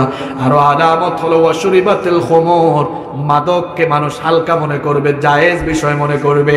গান বাজনা বাদ্যযন্ত্র যখন বেড়ে যাবে তখন কিয়ামতের আগে এই রকম সিরিজ ভূমিকম্প, মহামারী কিংবা অন্যান্য গজব যিনি দিবেন তিনি কে? তাহলে এই সকল ফিতনা থেকে, গজব থেকে বাঁচার জন্য আমাদের সবাইকে হেদায়াতমুখী হওয়ার দরকার আছে না নাই? আল্লাহ আমাদের সবাইকে হেদায়েতের উপরে অটল রাখেন। আরো আস্তে আমিন। কষ্ট হচ্ছে আপনাদের? 15টা মিনিট থাকা যাবে না? না থাকা যাবে না। এরপরে নবীজি বলেছেন কিয়ামতের আরেকটা আলামত হলো কিয়ামতের আগে বাদ্যযন্ত্রের ব্যাপকতা বেড়ে যাবে। আল্লাহর নবী বলেছেন লা ইয়াকুনান্না মিন উম্মতি আকওয়াম, কিয়ামতের আগে আমার উম্মতের মধ্যে এমন একটা সময় আসবে ইস্তাহিল্লুনাল হির ওয়াল হারির ওয়াল খামরা ওয়াল মাআজিফ। নবীজি বলেছেন ওয়াল মাআজিফ, বাদ্যযন্ত্রের ব্যাপকতা বেড়ে যাবে। এখন বলেন তো আমাদের সমাজে বাজনা, গান, অশ্লীল গান বাজনা কম না বেশি? এখন তো বাজনা ঢুকতে ঢুকতে আমাদের ওয়াজের ভিতরেও বাজনা ঢুকে গিয়েছে। যুবক তোমরা কি করো? তোমরা তো এখন ইউটিউব থেকে বিভিন্ন হুজুরদের ওয়াজ ডাউনলোড করে, এরপরে আবার কি জানি একটা অ্যাপস আছে, আমি তো অত বুঝি না, ওটা দিয়ে কাট করে, টিকটক তো আছেই, এরপরে দেখবেন হুজুরদের বক্তব্যের পিছনে ইমোশনাল ব্যাকগ্রাউন্ডে ইমোশনাল মিউজিক দেয়, এরকম হালকা হালকা হালকা হালকা সাউন্ড আছে না নাই? কথা বলেন আছে না নাই? এগুলো হলো কিয়ামতের শেষ জামানার ভয়াবহ আলামত। বাজনাকে হারাম করেছেন কে? এখন বাজনা ছাড়া আমাদের বিয়ে শাদীর উদ্বোধন হয়। বিয়ে শাদী পাক কাজ না নাপাক কাজ? আরো জুড়ে বলেন। পাক কাজ। গান বাজনা নাপাক? নাপাক। বিয়ের মতো পবিত্র জিনিস মুসলমান উদ্বোধন করে নাপাক গান বাজনা দিয়ে। যারা বিয়ের মতো পবিত্র বিষয়কে নাপাক গান বাজনা দিয়ে শুরু করে, আমি বললাম এদের দাম্পত্য জীবনে কখনো বরকত আসবে না। এই স্বামী স্ত্রী দাম্পত্য জীবনে রহমত থাকবে না, বরকত থাকবে না, কলহ থাকবে, বিবাদ থাকবে, পরকীয়া থাকবে। এই দাম্পত্য জীবনে যে সন্তান আসবে এগুলিও ডিস্কো ডিস্কো ঝাঁকানাকা মার্কা হবে। যুবকদেরকে বলছি খবরদার, তোমরা মিউজিকের ধারে কাছেও যাবা না, অশ্লীল গান বাজনার কাছেও যাবা না। নবীজি বলেছেন, নবীজি একটা হাদিস যুবকদেরকে শোনায়, যুবকরা মন দিয়ে শোনো। নবীজি বলেছেন আল গিনা ইয়ামবুতুন নিফাকু ফিল কলব, কামা ইয়ামবুতুল মাউজ যারা, পানি দিলে যেমন ফসলের মাঠে ফসলের উৎপাদন বাড়ে, ঠিক তেমনি ভাবে গান বাজনা মানুষের অন্তরের মধ্যে নিফাকে সৃষ্টি করে কলুষতা বাড়িয়ে দেয়। আমাদের অন্তরকে পবিত্র রাখার জন্য, আমাদের হৃদয়টাকে প্রশান্ত রাখার জন্য, আমাদের মাথা ঠান্ডা রাখার জন্য, আমাদের আবেগকে নিয়ন্ত্রণের জন্য, আমাদের অন্তরকে পরিশুদ্ধ রাখার জন্য গান বাজনা নয়, বেশি বেশি জিকির আর তেলাওয়াত করতে হবে। কার? আরো জুড়ে বলেন। যুবকদেরকে বলছি, গান শুনতে চাইলে ইউটিউবে গিয়ে সাইমুমের গান শুনবা, কলরবের গান শুনবা, ইসলামী গজল গায়ে, সঙ্গীত চাই এরকমের শিল্পী দেখবা। বাজনা ছাড়া কত সুন্দর গান গায়, দেখেন বাজনা ছাড়াও গানের মধ্যে মজা আছে না নাই? কত মজা দেখেন, তাকায় দেখেন। এমন একটা গান বলবো সবাই তালে তালে বলবে, ত্রিভুবনের প্রিয় মোহাম্মদ এলো রে দুনিয়ায়, আয় রে সাগর মিউজিক ছাড়াও মজা আছে না নাই? গানটা লিখেছেন আমার প্রিয়, অত্যন্ত প্রিয়, আমি কিন্তু জাতীয় কবির খুব মারাত্মক ভক্ত, কাজী নজরুল ইসলাম। কেন তার আমি এত ভক্ত? কারণ তিনি নবীজিকে নিয়ে এত সুন্দর সুন্দর কবিতা লিখেছেন। অন্য কোনো কবি এত সুন্দর কবিতা লিখতে পারে? আমার জাতীয় কবি এত সুন্দর সুন্দর জিনিস আমাদেরকে উপহার দিয়েছেন। এক মাস আমরা রোজা রাখলাম, রোজার পরে আমাদের ঈদ আসলো। আমার জাতীয় কবি ঈদকে নিয়েও কলম ধরেছেন, কিন্তু দুঃখ করে আমি বলি হায় রে হায়, আমার জাতীয় কবি ছিলেন মুসলমান, লিখলেনও সুন্দর গান, কিন্তু গানের ভিতরে কারা জানি আবার ঢুকায় দিয়েছে বাদ্যযন্ত্র। অথচ লিখেছেন মুসলমান কবি, লিখেছেন পবিত্র কথা, সুন্দর কথা, কত সুন্দর। অমন রমজানের ওই রোজার শেষে এলো খুশির ঈদ, তুই আপনাকে আজ বিলিয়ে দেশ আসমানি তাকি, তোর সোনা দানা বালা খানা সব রহে লিল্লাহ, তোর সোনা দানা বালা খানা সব রহে লিল্লাহ, বেজাকাত মুর্দা মুসলিমে আর ভাঙাইতে নি। অমন রমজানের ওই রোজার শেষে এলো খুশির ঈদ। আল্লাহু আকবার। আমার জাতীয় কবি, আমার প্রাণের কবি, আমার প্রিয় কবি, কি সুন্দর লেখা লিখেছেন তিনি। লোকটা নামাজ পড়তো না বেশি, কিন্তু মরার আগে মসজিদের পাশে কবর হবে এই আবেদন করে কবিতা লিখেছে। সুবহানাল্লাহ পড়বেন না? মসজিদেরই পাশে আমায় কবর দিও ভাই, যেন ঘুরে থেকে মুয়াজ্জিনের আযান শুনতে পাই। মসজিদেরই পাশে আমায় কবর দিও ভাই, আমার ঘরে পাশে দিয়ে ভাই নামাজিরা যাবে, পবিত্র সেই পায়ের ধ্বনি এ বান্দা শুনতে পাবে, গুরু আযাব থেকে গুনাহগার পাইবে রেহাই। মসজিদেরই পাশে আমায় কবর দিও ভাই। আল্লাহু আকবার। তার আবেদন কবুল হয়েছে কি কবুল হয় নাই? যুবকরা এই সকল গান শুনবা, আল্লাহর নামে যে গান হয় ওই গান সুন্দর কম না বেশি? দুনিয়া সুন্দর, মানুষ সুন্দর, আসমান সুন্দর, জমিন সুন্দর, সুন্দরে সুন্দরে পাল্লা, জানি না কত সুন্দর তুমি আল্লাহ, জানি না কত সুন্দর তুমি আল্লাহ। সুবহানাল্লাহ। আল্লাহর নামে যেটাই গাইবেন ওটাই সুন্দর। তোমার নামে যদি গান গাওয়া হয়, গান সুন্দর হয়। তোমার নামে যদি গান গাওয়া হয়, গান সুন্দর হয়। তোমার সৃষ্টি পানে যদি চাওয়া হয়, চোখ সুন্দর হয়। তোমার নামে যদি গান গাওয়া হয়, গান সুন্দর হয়। সুবহানাল্লাহ পড়ে। গান শুনলে আর গাইলে নবীর শানে হবে। রসুল আমার ভালোবাসা, রসুল আমার আলো আশা, রসুল আমার প্রেম বিরহের মন আলোচনা, রসুল আমার কাজে কর্মে অনুপ্রেরণা। আলহামদুলিল্লাহ পড়েন। যুবকরা এরকম গান শুনবা, এরকম গান গাইবা, আজে বাজে ঝাঁকানাকা তাইরে নাই রে নাই রে নাই, এগুলোতে ধারে কাছে আমরা থাকবো। যুবকদের উদ্দেশ্যে তো কিছু কিছু কথা আছে, আমি কি বলবো?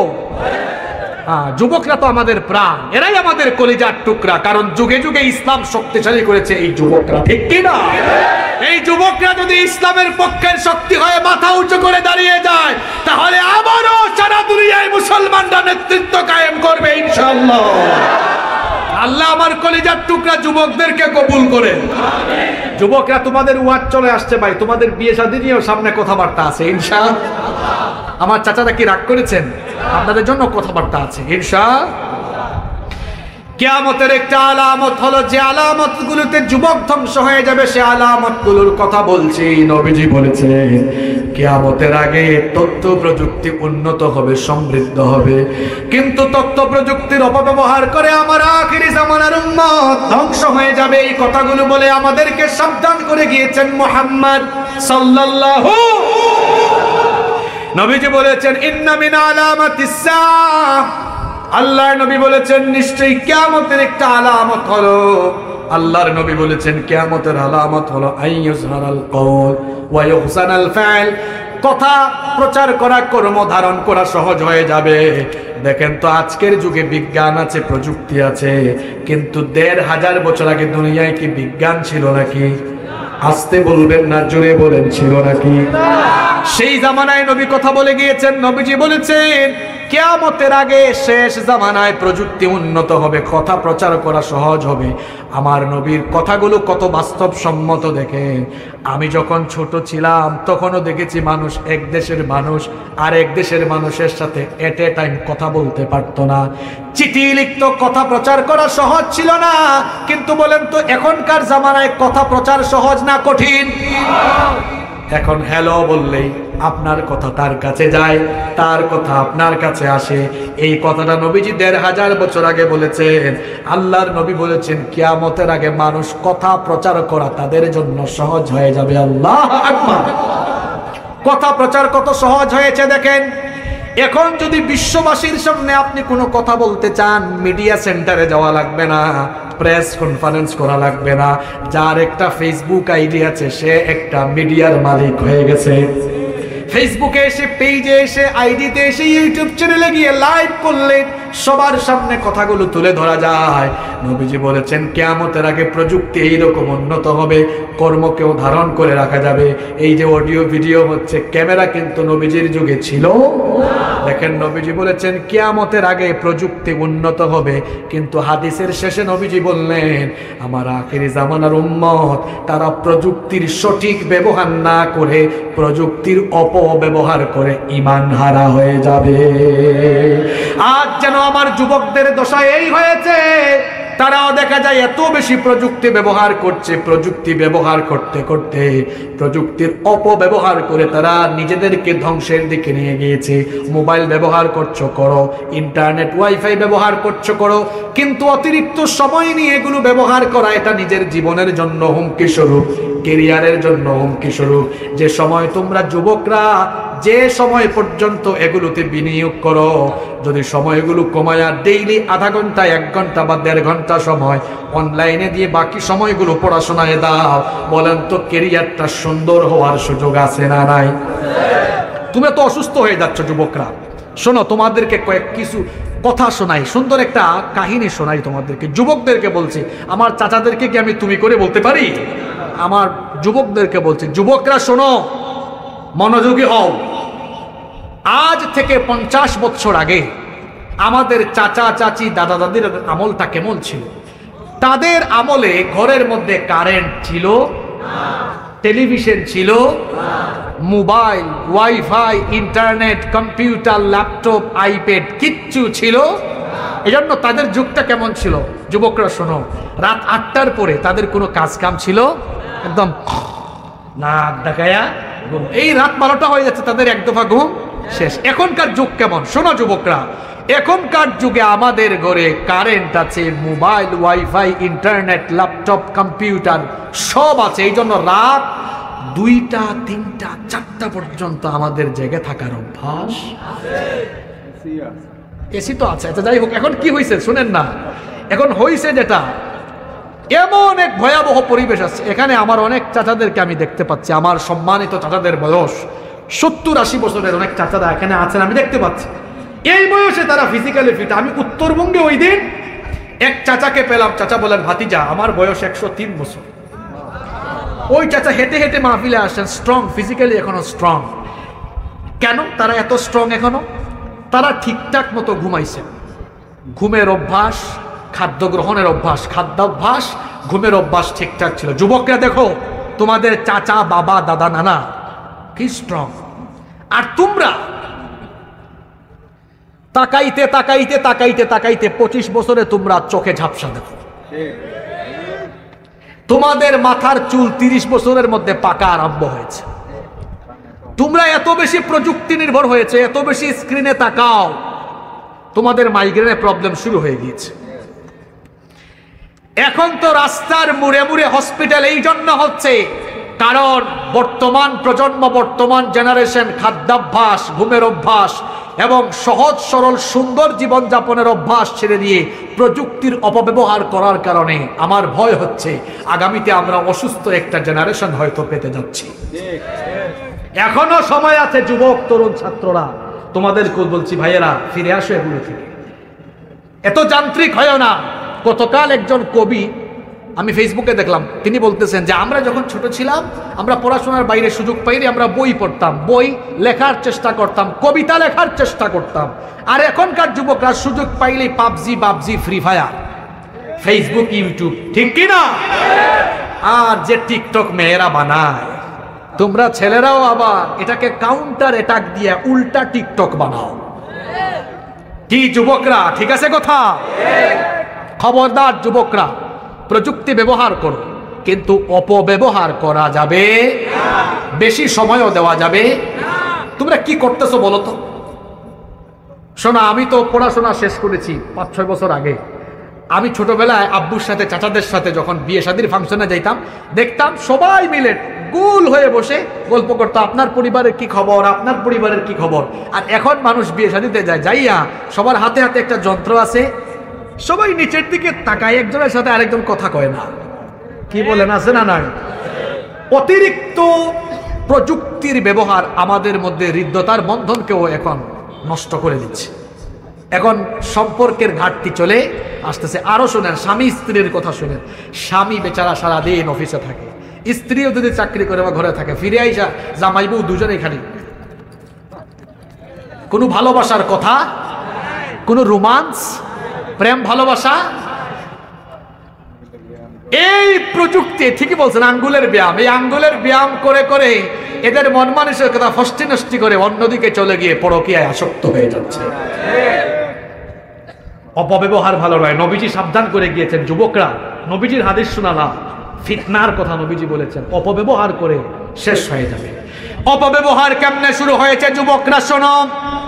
তোমাদের মধ্যে অনেক যুবক, আমিও তো যুবক, যুবকরা আমাদেরকে মনের কথা শেয়ার করে। ওই দিন একজন যুবক এসে বলে, হুজুর মোবাইল ব্যবহার করতে করতে পর্নোগ্রাফিতে আসক্ত হয়ে গিয়েছি, এখন মাঝে মাঝে পর্ন না দেখলে ভালো লাগে না। অনেকে আছে মুভি দেখায় আসক্ত, কেমনে এগুলো ছাড়বা? ও ভাই, আল্লাহকে ভয় করো। রাতের বেলা যে তুমি তোমার ঘরে দরজা বন্ধ করে দিয়ে ঘুমাও, তুমি ভাবছো আমি আমার রুমের ভেতরে একা আছি, এখন আমি আজে বাজে ভিডিও দেখতে পারি, কেউ দেখবে না। কিন্তু কলিজার টুকরা ভাইরা বলো, কেউ যদি অন্ধকার ঘরের কারবার নাও দেখে, নাও জানে, যিনি দেখেন এবং জানেন তিনি কে, সেই আল্লাহকে ভয় করে এই চক্ষুটাকে নিষিদ্ধ ভিডিও থেকে, আজে বাজে জিনিস দেখা থেকে হেফাজত করা যাবে তো?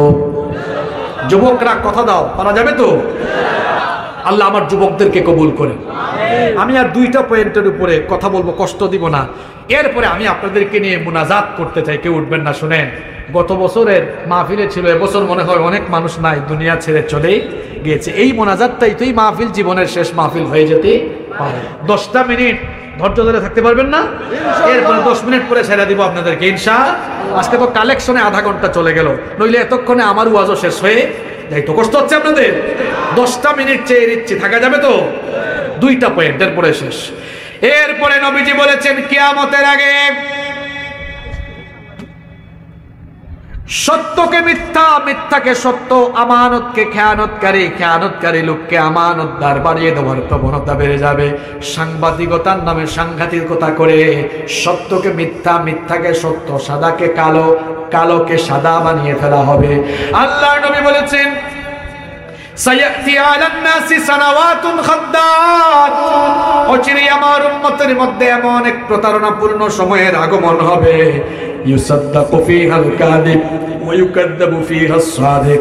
যখন সত্যবাদীকে মিথ্যাবাদী বানানো হবে, মিথ্যাবাদীকে সত্যবাদী বানানো হবে, ওয়া ইউতামানু ফীহাল খাইন ওয়া ইউখাইয়িনু ফীহাল আমিন। আমানতদার লোককে খেয়ানতকারী বানানো হবে, খেয়ানতকার লোককে আমানতদার বানানো হবে, নিরপরাধী লোককে অপরাধী বানানো হবে, অপরাধী নিরপরাধী বানানো হবে। তাকায়া দেখেন সমাজের দিকে, ক্যাসিনোওয়ালা, চোর, ডাকাত, গায়িকা, নায়িকা, অপরাধীরা বুক ফুলিয়ে তারা বাহিরে ঘুরে বেড়ায়, আর নিরপরাধ মানুষগুলোর হাতে হাত করা ডান্ডা বেরি লাগায়া জালেমদের উল্লাস চলছে। অপরাধীকে নিরপরাধী আর নিরপরাধীকে অপরাধী বানানো, এগুলো হলো কিয়ামতের আলামত। বলেছেন মুহাম্মাদুর রাসূলুল্লাহ, সবাই বলেন সাল্লাল্লাহু। এরপরে নবীজি বলেছেন কিয়ামতের একটা আলামত হলো আইয়ুকতারাজ জিনা, জিনা বেড়ে যাবে। তাকায়া দেখেন সমাজের দিকে জিনা এখন কত বেশি বেড়ে গিয়েছে। আল্লাহ কোরআনে বলেছেন ওয়ালা তাকরাবুজ জিনা,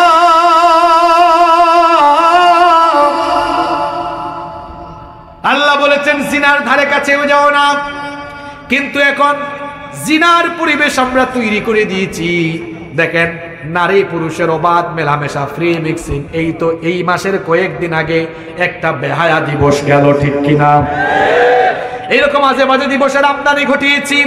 ছেলে মেয়েদেরকে আমরা একসাথে চলাফেরার সুযোগ দিয়েছি। ছেলেরা কয় হুজুর চিন্তা কইরেন না, মেয়েটা আমার জাস্ট ফ্রেন্ড। ও পাগলা, কারে বুঝাও? আজকে হলো জাস্ট ফ্রেন্ড। ছেলে আর মেয়ে দুজন হলো বিপরীত লিঙ্গ, সমলিঙ্গ নয়, বিপরীত লিঙ্গ। যেহেতু বিপরীত লিঙ্গ, বিপরীত লিঙ্গের প্রতি একটা আকর্ষণ জন্মগতভাবে দিয়েছেন কি? কেউ যদি কই হুজুর না কিচ্ছু হবে না, নো প্রবলেম, আমি বলবো তুমি ডাক্তার দেখাও, তোমার সমস্যা আছে। কারণ বিপরীত লিঙ্গের প্রতি জন্মগত আকর্ষণ আছে। এই আকর্ষণ দিয়েছেন কে? একটা ছেলে একটা মেয়ে যখন একসাথে থাকে, মাঝখানে আরেকজন থাকে, তার নাম কি? আজকে হলো জাস্ট ফ্রেন্ড, কালকে হবে গার্লফ্রেন্ড, পরের দিন কি হবে আল্লাহু আলাম। জিনা বেড়ে যাচ্ছে সমাজে। আর দুঃখ কারে বলতাম, আমার দেশের যুবকরা ভালো। আমার দেশের যুবকরা এখন দিনমুখী হচ্ছে। দেখেন এই মাহফিলে যত যুবক এসেছে, এরা চাইলে গান বাজনায় যাইতে পারতো, কিন্তু আমাদের দেশের যুবকরা এখন নায়ক নায়িকাদের সাথে সেলফি তুলতে চায় না, নায়ক নায়িকাদের আসরে যায় না। আমার দেশের যুবকরা এখন হুজুরদের সাথে ছবি তুলতে চায়, হুজুরদের আসরে, কুরআনের আসরে তারা যেতে চায়। যুবকদের এই পরিবর্তন বলে দিচ্ছে, যুবকদের এই গণবিপ্লব বলে দিচ্ছে, আগামী দিনে বাংলাদেশে ইসলামের রাজ কায়েম হবেই হবে ইনশাআল্লাহ। আল্লাহু আকবার। ইসলামের শত্রুরা কি ভালো লাগে, যুবক ছেলেরা দাড়ি রেখেছে, যুবক ছেলেরা টাকনুর উপরে প্যান্ট পরে, আলহামদুলিল্লাহ পড়েন। আমার দেশের যুবকরা ভালো, এরা তো মনের দুঃখ আমাদের সাথে শেয়ার করে, চাচারা আমাদের সাথে শেয়ার করে। এরা বিয়ে করতে চায়, জিনা করতে চায়, কিন্তু দেখা যাচ্ছে এই যুবকরা বিয়ে শাদী কেমনে করবে? আমার সমাজ বিয়েকে যে কঠিন বানায়া রেখেছে, ছেলেগুলো বিয়ে করতে পারছে না। যখন পড়াশোনা শেষ করলো, আচ্ছা আপনারা বলেন তো, পড়াশোনা শেষ করে একটা ছেলের কাছে কি লাখ লাখ টাকা থাকে? মেয়ে বিয়ে করতে গেলে, বিয়ে করতে চাইলে মেয়ের বাপ আগে থেকেই প্রশ্ন করে বসে সরকারি চাকরি করে তো?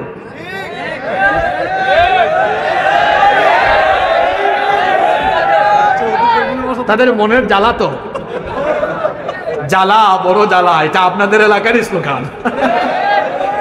তো তাদের মনে আসলেই জ্বালা আছে, তাহলে বোঝা গেল কথার মিল আছে। এরা বিয়ে করতে চাইতো, কিন্তু চাকরি সরকারি হইতে হবে। আরে শোনেন, সরকারি চাকরি যারা করেন ভাই, রাগ করেন না প্লিজ, সরকারি চাকরি করে পয়সা কামাইতে হইলে অবশ্যই 2 নম্বরই করতে হবে, ঘুষ খাইতে, নইলে টাকাওয়ালা হওয়া যাবে। টাকাওয়ালা হওয়া যায় ব্যবসা করলে, টাকাওয়ালা হয়ে যায় কি করলে? চাকরি করলে মানুষ বড় লোকও হয় না, ধনীও। আমার দেশের সর্বোচ্চ কর্তা যিনি, মহামান্য রাষ্ট্রপতির বেতনও সম্ভবত 1,20,000। তাইলে যেহেতু মহামান্য রাষ্ট্রপতির বেতন 1,20,000, তার মানে রাষ্ট্রের আরো যত কর্মচারী আছেন সবার বেতনের, এই বেতন দিয়া কি গাড়ি বাড়ির মালিক হওয়া যায়? যদি কেউ হয়েও যায়, আপনারা বুঝে নেন তার মধ্যে কিটা আছে। আমি আর নাই বা বললাম। তাইলে বোঝা গেল ব্যবসা করলে, এমনিতেই ব্যবসায়ীদের ব্যাপারে হাদিস আছে। এটা তো বাজারের ব্যবসায়ী আছেন, ব্যবসায়ী ভাইরা একটা হাদিস শুনেন। নবীজি বলেছেন, আত্তাজিরুস সাদুকুল আমিনু, আত্তাজিরুস সাদিকুল আমিনু মা'আন নাবিয়্যিনা ওয়াস সিদ্দিকিনা ওয়াস শুহাদা'i ওয়াস সালিহিন। আল্লাহু আকবার। নবীজি বলেছেন, সত্যবাদী, বিশ্বস্ত, হালাল পথে ব্যবসা করে এমন ব্যবসায়ীরা মরার পরে নবী, সিদ্দিকিন, শহীদ এবং নেককারদের সাথে এক জান্নাতে থাকবে। চাকরিজীবীদের ব্যাপারে আমি কোনো হাদিস পাই নাই, কোনো মুহাদ্দিস সাহেব পাইলে শোনায়েন আমাদেরকে। পৃথিবীর বেশিরভাগ নবীরা ব্যবসা করেছেন। আগেই বলে, বাবাজি চাকরি আছে কিনা, নোয়াখালী মাইজদিতে ফ্ল্যাট আছে কিনা, ঢাকা শহরে আছে কিনা, গাড়ি আছে কিনা। আব্বাজানরা শোনেন, আম্মাজানরাও বাড়ি থেকে শুনতেছেন আপনারা। মেয়ে বিয়ে দেওয়ার সময় ছেলেকে বলবেন, বাবারে তুমি যে পয়সাগুলো ইনকাম করো এগুলো হালাল না হারাম, ওইটা আগে বলো, তরিকাটা কি। বাবা তুমি নামাজ পড়ো কিনা, তোমার মুখে দাড়ি নাই কেন বাবা, এগুলো করেন। যদি ছেলেটা হালাল তরিকায় অল্প পয়সা উপার্জন করে মেয়েটাকে দিয়ে দেন, আপনার মেয়ে ওই ছেলের কাছে সারা জীবন সুখে শান্তিতে থাকবে। শুধু টাইলসওয়ালা বাড়ি আর টাকা পয়সা থাকলেই কপালে সুখ থাকে? কপালে সুখ থাকার জন্য বরকত লাগে, হালাল তরিকায় চলা লাগে। কত পয়সাওয়ালা মানুষ, তাদের রাতের ঘুম নাই, কিন্তু কত মানুষ অল্প পয়সা কামায়, ঘুমও ঠিক, শরীর, চেহারা, স্বাস্থ্য সব ঠিক, ঠিক কিনা? আমার যুবকরা বিয়ে করতে চায়, বিয়ে করতে পারছে না। আর আমার দেশে 18 বছরের আগে বিয়ে শাদীকে মানুষ খারাপ চোখে দেখে, কিন্তু 18 বছরের আগে প্রেম, প্রীতি, জিনা, ব্যভিচার খারাপ চোখে দেখে। আমি ওই দিন উত্তরবঙ্গ থেকে মাহফিল করে আসতেছি, এদিকে কুমিল্লায় প্রোগ্রাম, ঢাকা দিয়ে ঢুকবো, হাতির ঝিল দিয়ে আসতেছি, সকালবেলা 9টার পরে দেখি কবুতরের জোড়ার মতো স্কুল ড্রেস পইরা, কলেজের ড্রেস পইরা, এখানে 1 জোড়া, এখানে 1 জোড়া, ওখানে 1 জোড়া, ওখানে 1 জোড়া, জোড়া জোড়া জোড়া জোড়া জোড়া। স্কুল কলেজের ড্রেস দেখে মনে হলো একটারও বিয়ে শাদী হয়। পাশ দিয়ে কত মুরব্বী হেঁটে যায়, প্রশাসন যাচ্ছে, কেউ কোনো কথা কয় না।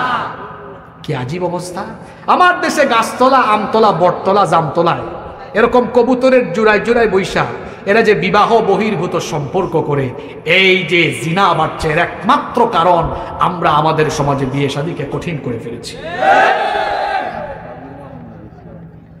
18 বছর আগে যদি ছেলেমেয়েরা এভাবে আমতলা, গাছতলা, বটতলা, জামতলায় বসে বাদাম খাইতে পারে, তো 18 বছরের আগে ওই জোড়া জোড়া মিলাইয়া বিয়ে দিয়ে দিলে সমস্যা কোথায়? 18 বছরের আগে না দেন, পড়াশোনা করুক, আমরাও চাই না এত তাড়াতাড়ি বিয়ে করুক, কারণ বিয়ে করতে তো সামর্থ্য লাগবে। কিন্তু 23-24 বছরে একটা ছেলে পড়াশোনা শেষ করেছে, কয় না, ছেলের বাবা কয় তুই এখন কি বিয়ে করবি, আগে নিজের পায়ে দাঁড়া। কেন, হ্যাঁ কি মানুষের পায়ের উপর দাঁড়ায় আছে নাকি? বিয়ের সম্পর্ক টাকা পয়সার সাথে নয়, ক্যারিয়ারের সাথে নয়, বিয়ের সম্পর্ক চরিত্রের সাথে। যারা কম বয়সে বিয়ে করে, বিয়ে কেন? লজ্জাস্থানের হেফাজতের জন্য। বিয়ে কেন? চরিত্রের হেফাজতের জন্য। এখন বিয়ে যদি হয় ক্যারিয়ারের জন্য, তাহলে তো এটা কোরআনের উল্টা হয়ে গেল। শোনেন, একটা ঘটনা বলে আজকের ওয়াজ শেষ করব আমি। মনে রাখবেন, এটা সবার জন্য আমি বলে যাচ্ছি, যে সকল ছেলেরা প্রতিষ্ঠিত হয়ে টাকা পয়সা গাড়ি বাড়ি বানানোর পরে বিয়ে করে, বেশিরভাগ ক্ষেত্রে এমন পুরুষরা তাদের স্ত্রীকে অবমূল্যায়ন করে, দাসীবান্দির মতো আচরণ করে। কিন্তু যে সকল ছেলেরা প্রতিষ্ঠিত হওয়ার আগে বিয়ে করে, তারা সারা জীবন তাদের বউকে কদর করে। কেন করে? কারণ প্রত্যেকটা পুরুষের সফলতার পেছনে একজন নারীর কন্ট্রিবিউশন আছে। তোমরা যারা বিয়ে করো নাই মিসকিন, তোমরা বুঝবা না। আমরা যারা বিয়াইতা, এটা আমরা জানি। বিবাহিত ভাইয়েরা, আমরা সকালবেলা যখন উঠি ঘুম থেকে, আমাদের আগে আমাদের বউ ঘুম থেকে উঠে নাস্তা বানায়, আমাদের কাপড় চুপড় গুছাইয়ে দেয় আমরা বের হলে। আবার যখন আমরা বাড়িতে যাই, যাওয়ার আগে সব জিনিস রেডি। তাহলে একটা ছেলে প্রতিষ্ঠিত হওয়ার আগে বিয়ে করছে, সে এক সময় পয়সাওয়ালা হইলো, টাকাওয়ালা হইলো, অবদানটা তার বউয়ের আছে না নাই? সারা জীবন বউকে মূল্যায়ন করবে। উদাহরণ কি? আমি উদাহরণ পৃথিবীর সাধারণ মানুষ দিয়ে দিব না, আমি একটা ঘটনা শোনাবো। পৃথিবীর সর্বশ্রেষ্ঠ মহামানব নবিয়ুনা মুহাম্মদুর রাসূলুল্লাহ সাল্লাল্লাহু আলাইহি ওয়াসাল্লাম, এই ঘটনা বলে শেষ হবে। ঘটনাটা বলবো, সংক্ষিপ্ত ঘটনা। আমার নবী বিয়ে করেছেন কত বছর বয়সে? আল্লাহ, কত বছর? 25। প্রথম স্ত্রীর নাম কি? আমাদের মা আম্মাজান খাদিজা আত-তাহিরা রাদিয়াল্লাহু। নবীজির চেয়ে বয়সে বড় না ছোট? নবীজির খুব টাকা পয়সা ছিল তখন, তাই না? বিয়ে করেছে। আম্মাজান খাদিজা রাদিয়াল্লাহু আনহার ইন্তেকালের আগ পর্যন্ত নবীজি আর কোনো বিয়ে করেন না। সবগুলো বিয়ে করেছেন। তারপরে এমনকি যতগুলো সন্তান সব হয়েছে খাদিজা রাদিয়াল্লাহু আনহার পেট থেকে। সুবহানাল্লাহ।